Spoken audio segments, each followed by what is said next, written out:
I woke up with this name on my mind, Charles Salvador. You might know him as Charles Bronson. Born Michael Gordon Peterson. Locked up since 1974 for an armed robbery. Then year after year added on for violence behind bars. So you created all this in order to benefit others, and you do not take a penny for yourself. Is this correct?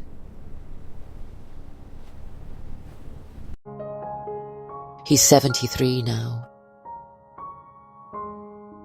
One of the UK's longest serving prisoners. So this man who remains in prison is obviously a good person, and yes, he has his faults, but he has created art in order to help others.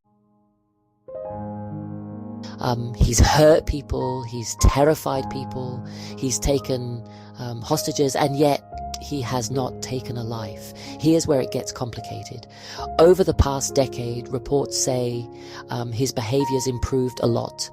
Whilst this man still remains locked up for almost 50 years, other people are getting away with literal murder, and this man has not taken a life, and yet to hear he remains...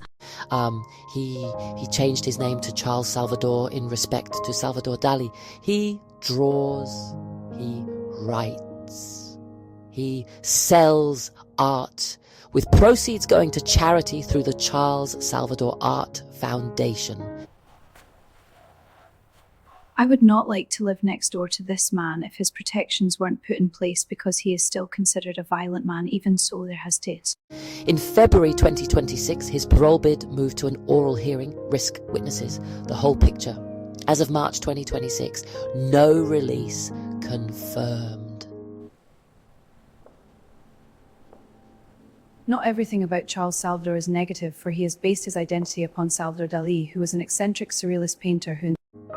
He remains in prison. I don't know this man. I don't think he should just walk free without support. 50 years inside changes a person. Solitary routine. The walls becoming a second skin. If he ever leaves, it should be with serious supervision, structure, care. But I also believe justice isn't just punishment.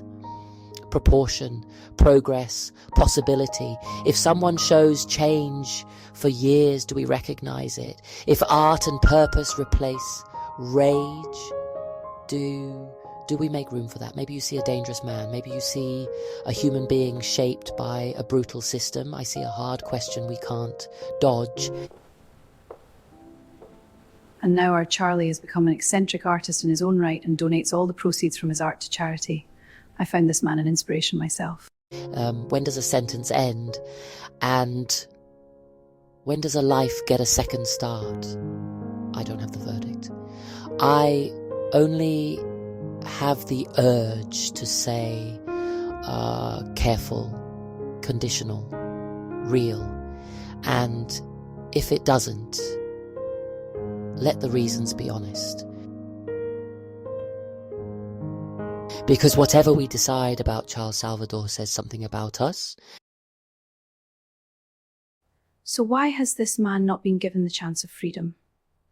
Has he not proved himself as a good person and with the right support in place can benefit society?